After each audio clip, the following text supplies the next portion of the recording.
Hello, my name is Manuel del Rio, and with the present video, I will be continuing a series that I am devoting to my personal summary and commentary on all of Plato's dialogues. This is the third in the series. Up to now, I've done a video on the Apology and on the Crito. We continue now with another one of Plato's early dialogues, the Euthyphro. Let's get going. We're going to start with a general introduction and summary to Plato and Socrates, more to Socrates than to Plato, really, and to the early Platonic dialogues. And then we will take a look at the different sections of this short dialogue. It's not too long in the edition that I am using, which is John M. Cooper's with Plato's Complete Works. It occupies less than 16 pages, but it has some very interesting ideas, especially one which has been a current issue from Plato's time to today. So let's get cracking. Okay, so let's begin with a general introduction. What you can see here in this picture is a reconstruction of the Stoa Basileis. So this was a building in Athens Agora, in the main square of the city. Why is it important? Well, the Stoa Basileis is going to be the background where the action of this play, well, I call it a play because it's a dialogue, but this philosophical play, if you wish, this Platonic dialogue takes place. So this is one of the buildings, the Stoa Basileis, one of the main buildings of 5th century Athens. It had been reconstructed, I think, by this time. You know, typical austere Doric building with a statue of Themis, the goddess of justice, on front of it. And this was where the Archon Basileis dwelled. So the chief executive officers of classical Athens were the Archons. One of them was the Archon Basileus, that is the king Archon. And one of his duties, mainly ritual duties, but one of his duties was in judicial processes. And this connects with the topic of this dialogue. So the Archon Basileus was supposed to, when somebody was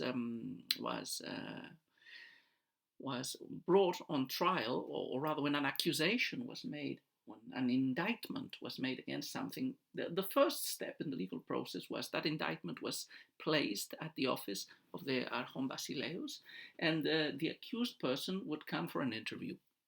And the Archon Basileus would just check if the case was worth judging or if it was just to be summarily dismissed. If it was worth judging, it would pass on to the courts of Athens, which were democratically elected by lots. So this is the scene at the beginning of this dialogue. So Socrates is waiting in the porch at the entrance of the building where dwells the Archon Basileus, and he's basically going there to hear that he has been accused of impiety, of asebeia. More on that in a little bit. And well, he's going to explain himself. Presumably, although this is not explained in the dialogue or shown in the dialogue, his argumentations must not be completely persuasive because the next step is taken and we continue with the trial. So the context of the play is the trial of Socrates, and this is one out of 4 dialogues by Plato that could be described altogether as the Passion of Socrates, a little bit like in the Gospels you have the Passion of Christ, or the Tragedy of Socrates. So these are 4 philosophical dialogues, like plays, that in succession depict different moments in the trial and execution of Socrates. The first one would be this one, the Euthyphro, which is with Socrates at the Archon Basileus, or just before visiting the Archon Basileus. The next one would be the Apology, which stages the trial of Socrates itself. After that would be the Crito, which is a dialogue that takes place while Socrates is in prison and the day before, or a couple of days before he's going to be executed. And the last one would be the Phaedo, which depicts the actual day and death of Socrates along with his last words. So Moving on, this is one of Plato's dialogues. Plato wrote 50 something dialogues, in almost all of which Socrates is the main character.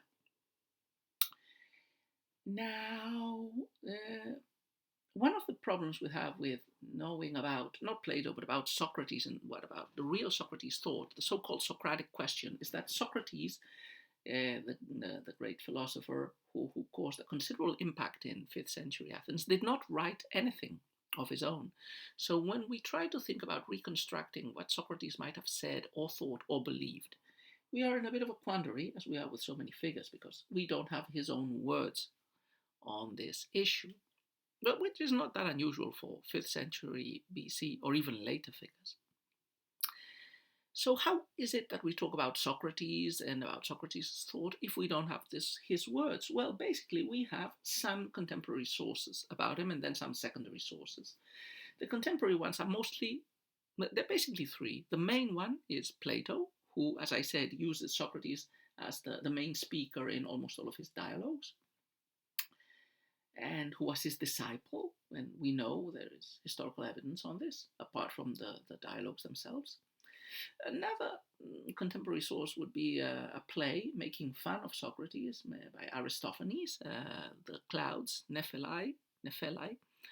And finally, the last contemporary source would be Xenophon, who wrote some dialogues inspired on Socrates.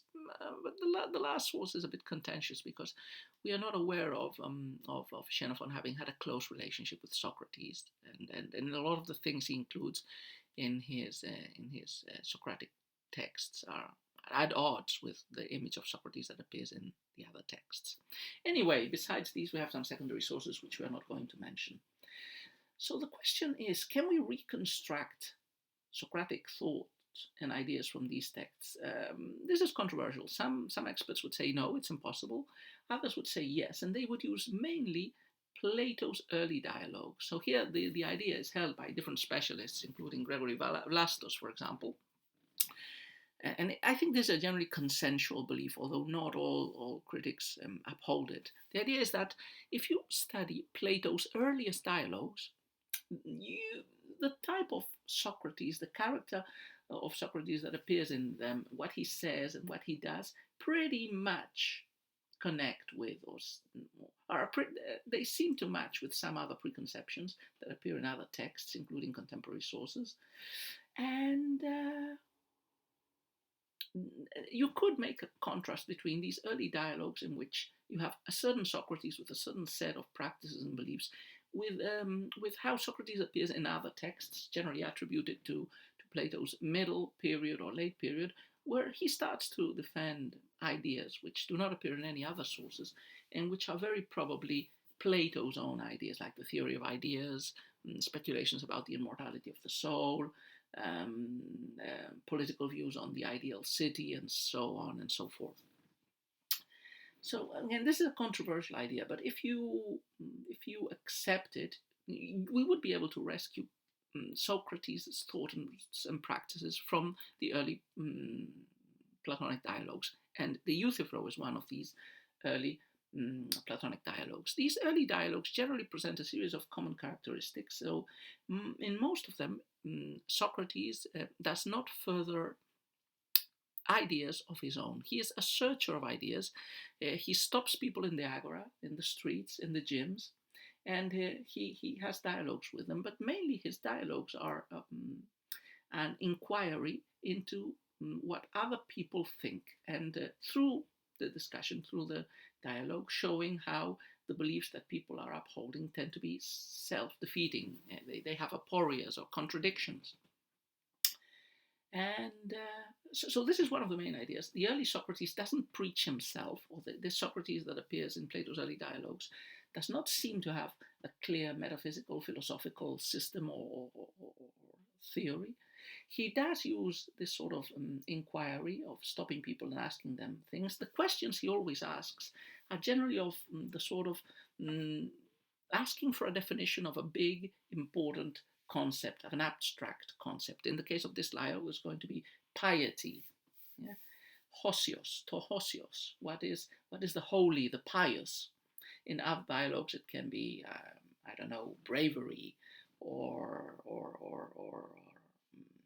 virtue, or self-constraint, etc. The abstract concepts.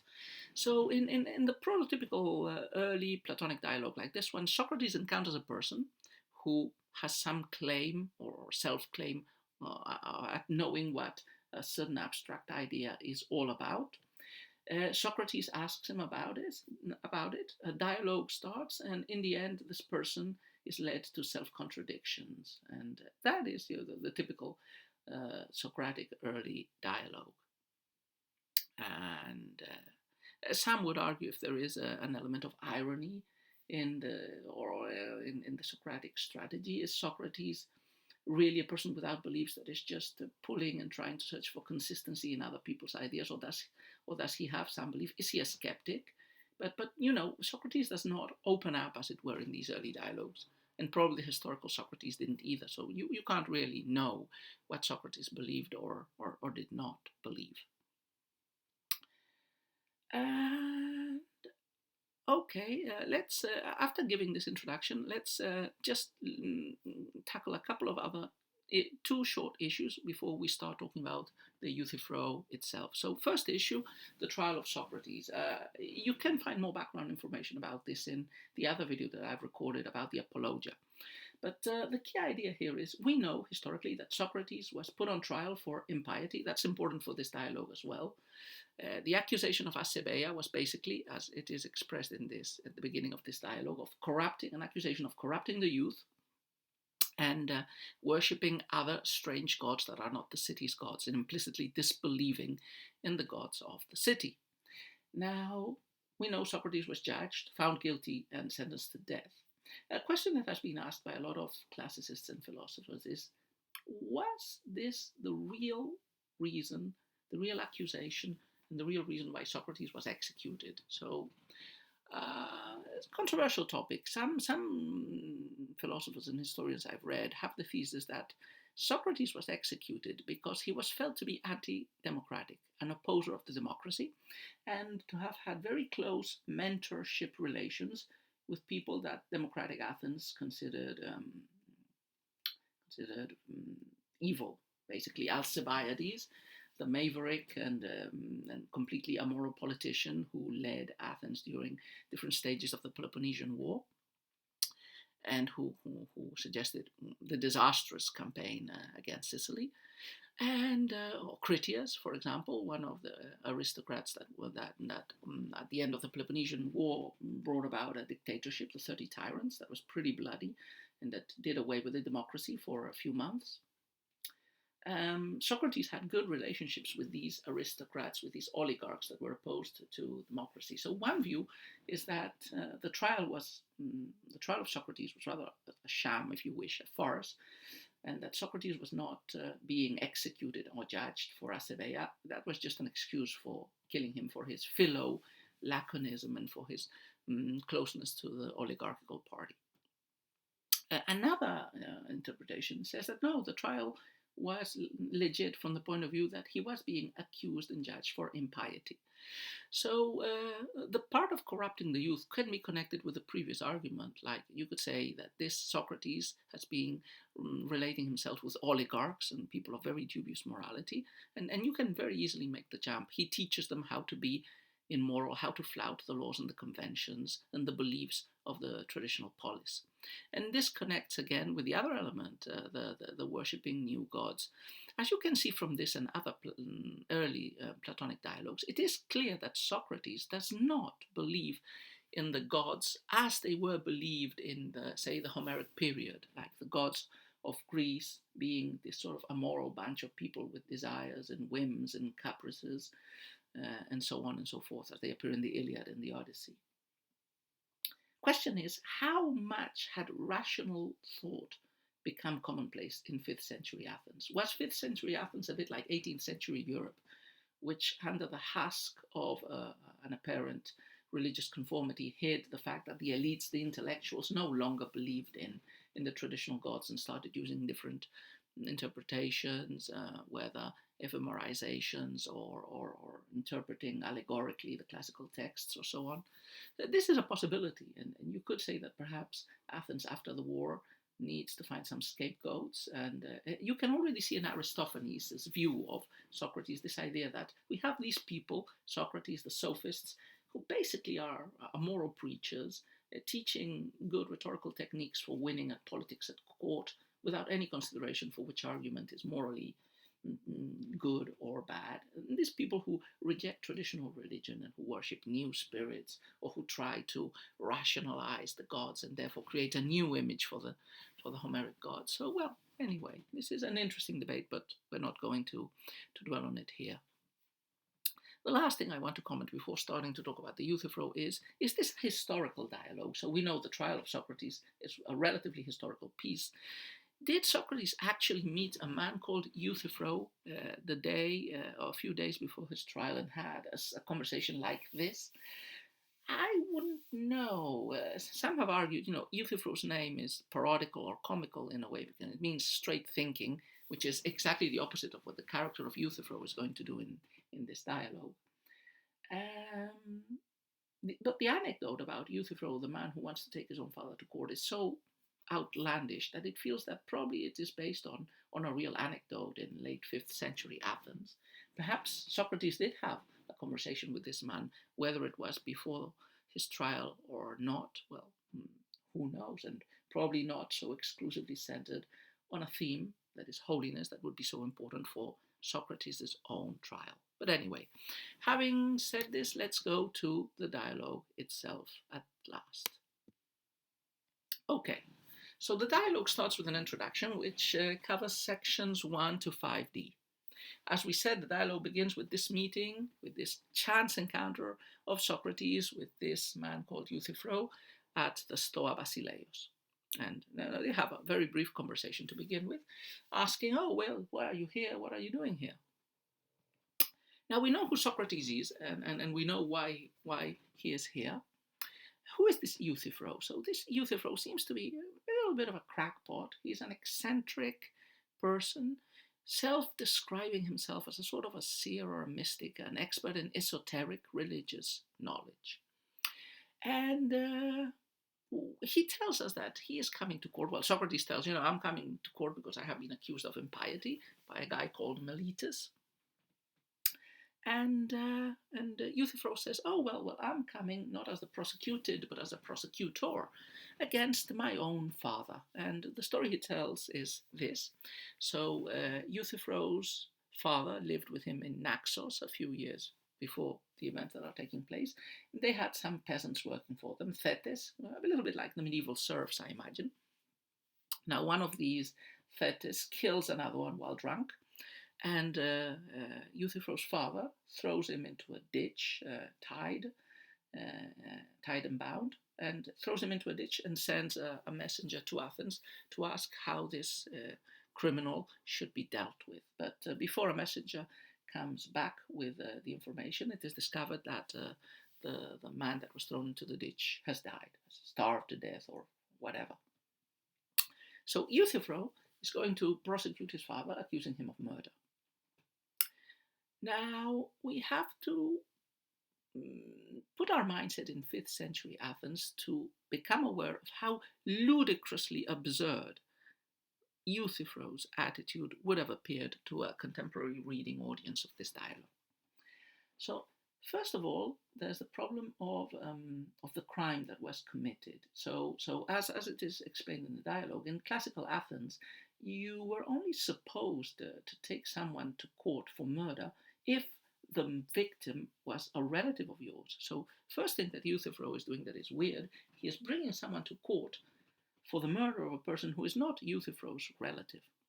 Second outrageous thing is Euthyphro is bringing to court his own father. And the Greeks, the ancient Greeks in this, had a little bit a point of view similar to that of the Confucians in China, which is, and which informally even exists today, which is a rejection at the idea of a family member bringing harm and denouncing in courts another family member, even more so if it's your father or mother. We have this these macabre and sinister stories of children being brainwashed in Nazi Germany or Soviet Russia and denouncing their own parents. Orwell also has this sort of story. So even today, we feel that this idea of children denouncing their parents is evil. And there's here a moral quandary, a moral debate, whether one should prosecute one's own relatives if they do evil.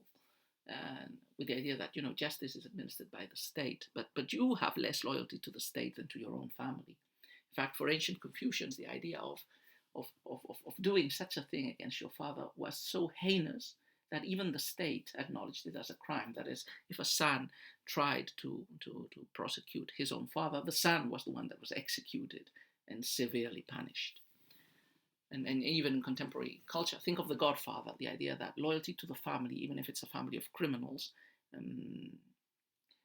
trumps always loyalty to the state, which, however much it might have pretenses to justice and fairness, is the state after all. You're less loyal to it than to your family, and you owe less to it than to your own family. So Euthyphro is this really crazy guy who is going to prosecute his own father, or trying to prosecute his own father, on behalf of someone who was not his relative.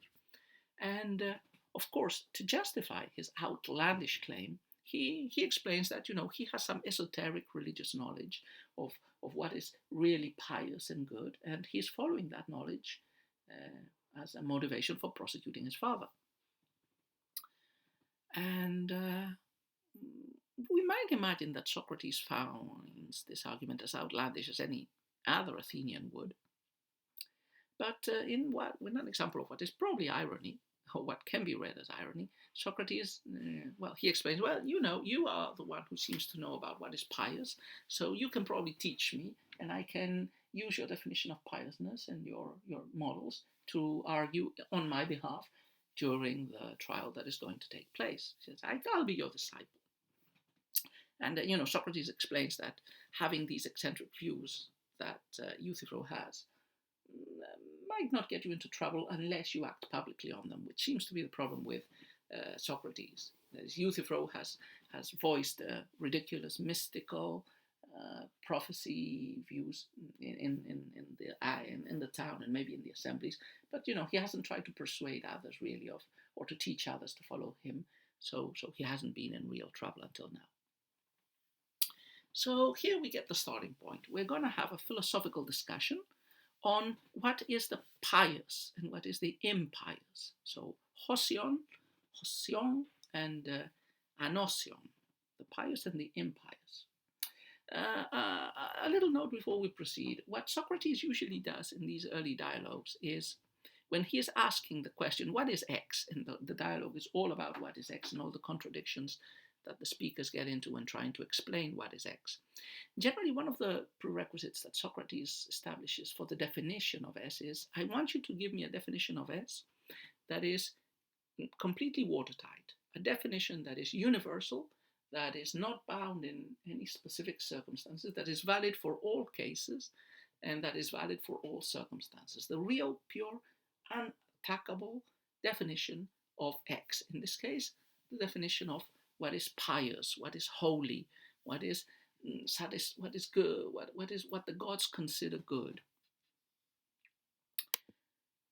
So let's go on, and the dialogue will play out mostly as a series of definitions and some back and forth between Euthyphro, the speaker, and Socrates. And basically, the dialogue goes round and round, a series of definitions. 5 are, I think, the ones that are clearly presented.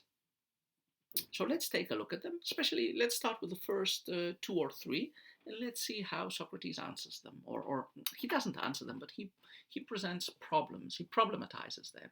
He's like searching for the gaps in the logical argumentation of Euthyphro. So first answer, what is the pious? And Euthyphro basically says the piety or pious is to prosecute criminals. So this is very clearly a justification for what he is doing. My father committed a crime. It is pious to prosecute criminals. So I am doing a pious thing by coming here to court. But Socrates makes a short shrift of this definition, of this answer, because he explains what I have just implied. He says, okay, this is not a good definition. What I want you to give me is a general one. You're giving me a specific example of one pious activity. So among the different pious activities, one of them is prosecuting criminals. But this is just a part, not the whole. What is the general definition that would include prosecuting criminals as a subcase, as an example of a pious action? Okay, so after some consideration, Euthyphro offers a second definition. Okay, a more general one. He says, okay, the pious is what the gods approve of. Anything that the gods approve of is pious. And, this seems a pretty commonsensical take. In fact, Socrates, with a bit of irony, praises him for, having come round to giving now a clear and a general definition. Now, here enters into play an element that is related to Greek religion. As you well know, Greek religion was polytheistic, so they believed in different gods. Even more so, they believed in theory at least, in this Homeric pantheon of different gods, sometimes at each other's throats. In the Iliad, you can see gods fighting each other, or attempting to fight the godhead, or fighting mortals, and always with conspiracies and plots and this sort of thing. So Socrates' inquiry as to this definition of piety, that pious is what the gods approve of, is to say, well, okay, that's all good and well, but which of them? Because the gods seem to be contradictory in what they approve of. And, he gives some very good examples about this contradictory aspects. And he is making here implicitly a critique of the anthropological view of the gods that was typical in ancient Greek religion and as is represented in the Iliad, in the Odyssey. So ironically here, even though that is not Plato's intention, Socrates is really implicitly coming out as a person who, at the very least, rejects the classical view of traditional religion that might still have been upheld in 5th century Athens by some people, if not by the majority or by the most cultured. And the same thing will appear in other of his dialogues, where he says, I reject accepting all those legends about gods killing and castrating their parents and raping women and so on and so forth. That is, gods, if they're good, cannot be like that. But anyway, so here he explains, Socrates, tells him, there are some things about which people do not disagree and do not get angry. So, for example, if we discuss about numbers or about measurements or weights and we disagree, we just, there's an easy way of checking who is right and who is wrong. We, go to a place with a balance and weights, or with a ruler that we both recognize as legitimate, and we clarify what is the truth and who is the person in the right. But there are other issues that are more subjective.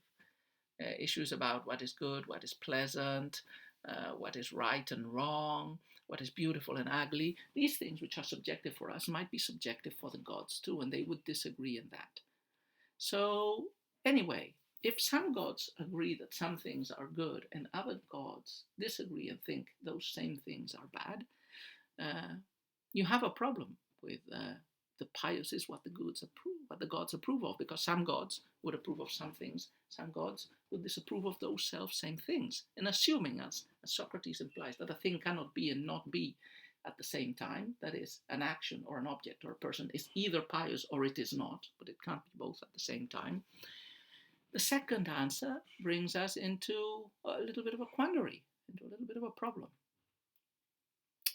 Now, we can imagine different ways out of this situation. Like the Christians and monotheistic religions don't have this issue because they only have one God. So the pious is what God approves on, and we assume that God cannot be contradictory. Although this could be a matter of debate, because in most scriptures of monotheistic religion, especially when they are big scriptures, there are contradictory texts within the scriptures. So God seems to be saying different contradictory things at one moment and at another moment. But anyway, leaving that aside, Euthyphro polishes his answer by saying, okay, so the pious is what all the gods approve of, which works just the same. So, okay, if not all of them, the things that the majority, or not majority, that the whole of them all of them as a block agree are pious. Those would be the pious things. Now, the third answer is very interesting, and it will give rise to the most important idea of this dialogue, the famous Euthyphro dilemma, which is still debated and discussed today. So what is the Euthyphro dilemma, which is explained basically in sections 10 to 11d? So Socrates basically thinks about this definition, but finds a little bit of a problem in it. He says, okay, so what all the gods agree is pious. But then he says, okay, so in this case we have two possibilities, and you, my friend, you have to clarify which of those positions do you consider as the correct one. So, is the pious because of itself, or is it pious, is it holy because the gods choose it to be so?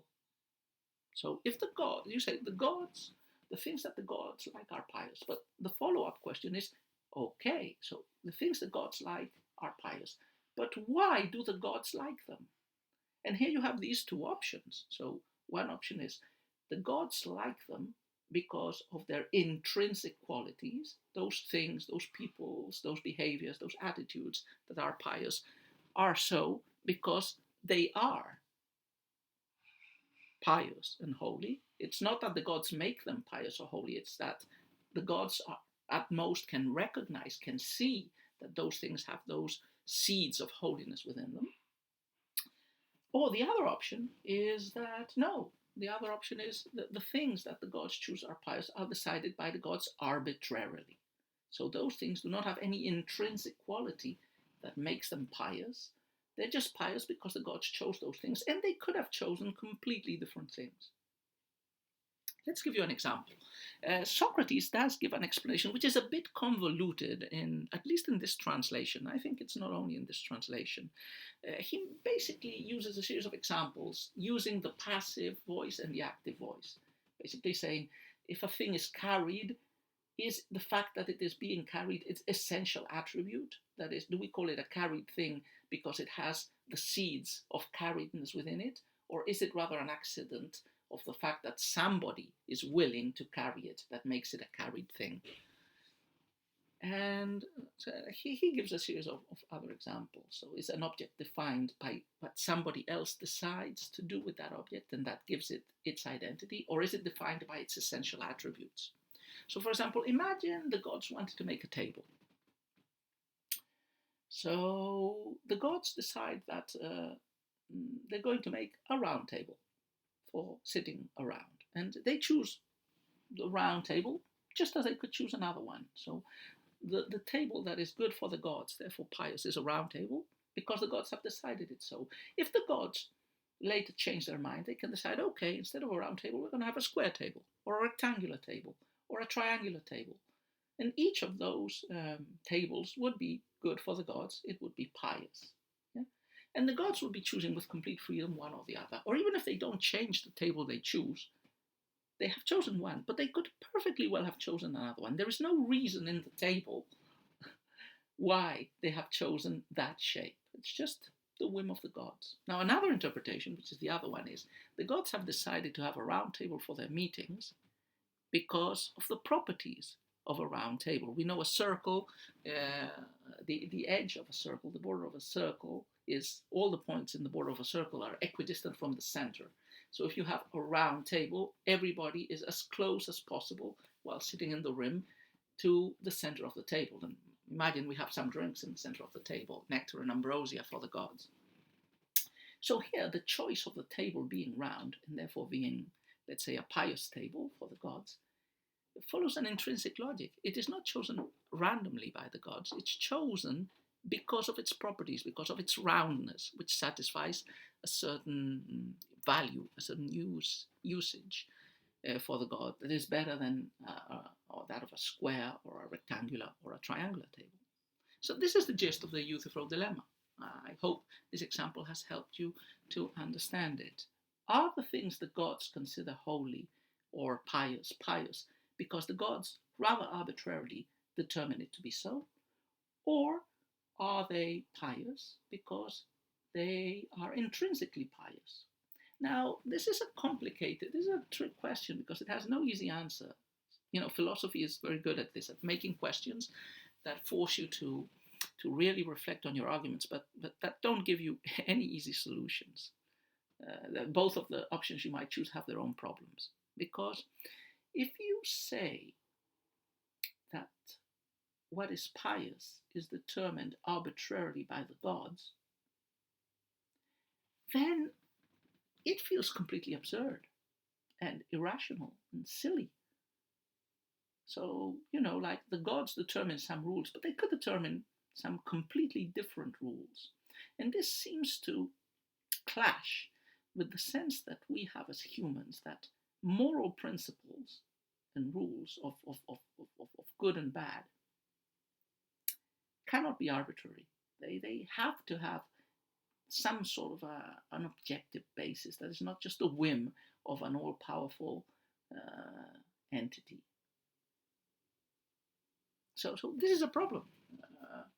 So could the gods determine on a whim that, every time you meet a person, you should, no, every 10th person you meet should be captured, tortured horribly, and cut up and forced to eat his own entrails? If the gods decided that this was pious, would it be good to do this? So that strikes one as pretty hard to swallow. But the other option is problematically as well, because if we decide that it's not the gods that determine the godliness or the piousness of a person or an activity or an action, if it's intrinsic there, then you could say the gods can't determine what is pious. That is, what is pious transcends the gods themselves. The gods can at most just acknowledge and really understand what the pious conducts are, but they cannot change it. They cannot force it in any other way. They're wise and powerful, so probably they are very capable of recognizing and of assuming what is pious, but they cannot alter it. So this puts a limit to the power of the gods, and it even makes any moral system that would include among its branches the pious actions as something independent from the will of the gods, as something that the gods really have no part in, really, except in acquiescing to it. Anyway, just as you might be, Euthyphro feels confused and frustrated at the stage of the dialogue and at the conclusions seemingly running away from him. Okay, so we continue with the last part of the dialogue. So Socrates is aware in this part of the dialogue that he is losing Euthyphro. Euthyphro is feeling very confused and is starting to tire out of this attempt, of these repeatedly failed attempts at definition. So here Socrates guides Euthyphro a little bit. He says, okay, let's try something else. Let's go on a tangent here. And Socrates explains, okay, what if we consider the pious as a subset of the just? That is, piety is a subset of justice. Yeah? And he explains it. Euthyphro is a bit confused at the beginning, but he says, everything that is pious is just, but not everything that is just is pious. You could say that piousness is a subfield of the just, and he makes an example with the numbers, which is very clarifying. Imagine the just is the set of numbers. Imagine piousness is the set of even numbers. All even numbers are numbers, but not all numbers are even numbers. So you could start with this. Let's assume that piousness is a part of the just as a definitional principle. So we have this big field of things that are fair and just. One of its subsections is piety. And let's see now how we can define piety. And here the fourth answer comes along. So it's a very concrete one. So Euthyphro says, the pious is that part of justice concerned with caring for the gods. Socrates, ever the nitpicker, very quickly finds a problem with this definition, which is the word caring. Yeah? And he gives some examples, the idea being that the problem with this definition is that you care for people who are in need of your care, generally your children or your property or your animals. And caring has this connotation of improving. So it sounds a bit sacrilegious to imply that, can we make the gods better? So piety cannot be caring for the gods, because obviously the gods are superior to us in many ways. So it feels unlikely that we inferior creatures could actually be improving the superior creatures. So after some pushing and and to and fro, Euthyphro finds a slightly better definition, which is the pious is that part of justice concerned with knowledge of serving the gods. And how are they served? Basically through issues, through affairs related to sacrifice and prayer. So here you must think about how Greek religion is. That's where sacrifice comes in. So Greek religion, like ancient Judaism, is a religion that is centered on sacrifices. So it's centered on prayer, which is something that we still have today. You pray for something to the divinity, but you also make sacrifices to the divinity, which are gifts in a way that you make to the divinity, as to get divinity to forgive you or to be more propitious to answering your prayer. And in very primitive modes of religion, even today in popular forms of religion, prayer is perceived as this sort of tit for tat, as this sort of, of theoretical exchange with the divinity, a sort of bargaining, of negotiating with the divinity, like saying, hey, I want you to give me this, I'll be asking you for this, and if you do it, I'll do something for you. This something for you can be obeying precepts, or making offerings, sacrifices, etc. So this is a very traditional view of religious practice. Again, Socrates was very ahead of his times in many respects. He's also ahead of his time here. From his strictly ethical, moralistic point of view, if the gods are good and they are superior to us, they're not like us. So they won't indulge in fights and sexual trysts and violence of the sort that humans do and that the Homeric gods do. But they're also superior to us. We can't benefit them, and they're probably unbribable. At least they are unbribable with goods and gifts that we can offer them. And this is his objection to this definition. He says, serving the gods in affairs of sacrifice and prayer, sounds like you're peddling with the gods. You're trying to bribe them or buy them or trade with them. How many sacrifices do I have to make for this ship of mine to be able to come back unscathed from the storms? He says, the notion of exchange, of trading, which would have been distasteful for a Greek aristocrat like Plato, who is writing this dialogue. But this notion of barter implies mutual profit, or at least the illusion of mutual profit. And the question is, why would the gods be interested in these sacrifices and prayers? How would these practices profit the gods? And, Euthyphro finds it difficult to answer. He basically says, okay, we please them. These actions that we do, these sacrifices, these prayers, they make the gods feel happy. It pleases them. But here, unfortunately, we've gone back to full circle. Up to now, we tried to avoid the dilemma which we have reached in question number 3, but here it comes back again. So the gods profit from us because we do things that please them, and those things that please them are pious things.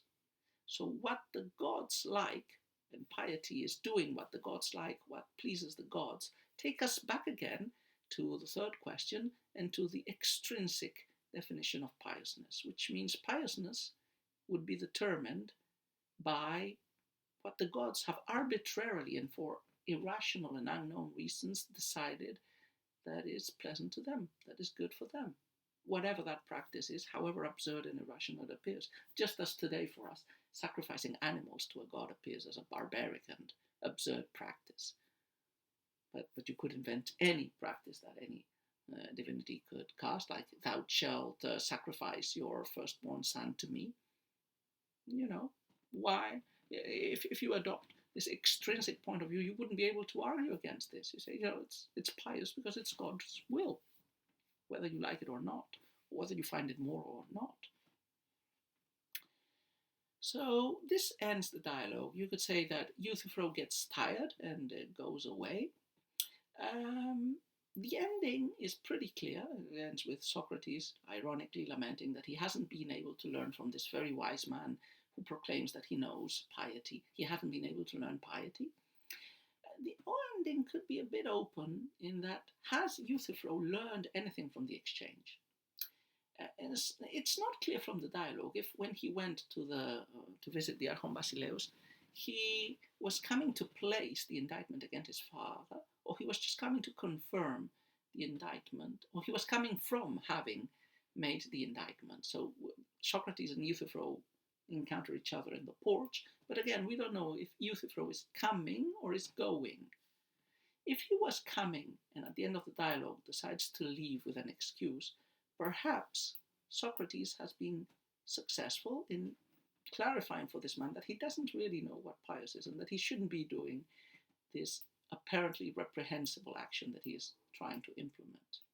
Of course, if you assume that he is coming from the indictment, then a more pessimistic reading is implied than that, the person has done the bad thing and he's just going away because he doesn't want to become even more aware of his contradictions and lack of consistency. Anyway, that's all for today. That was the Euthyphro. I hope you found this useful. We'll continue some other day with some other dialogue.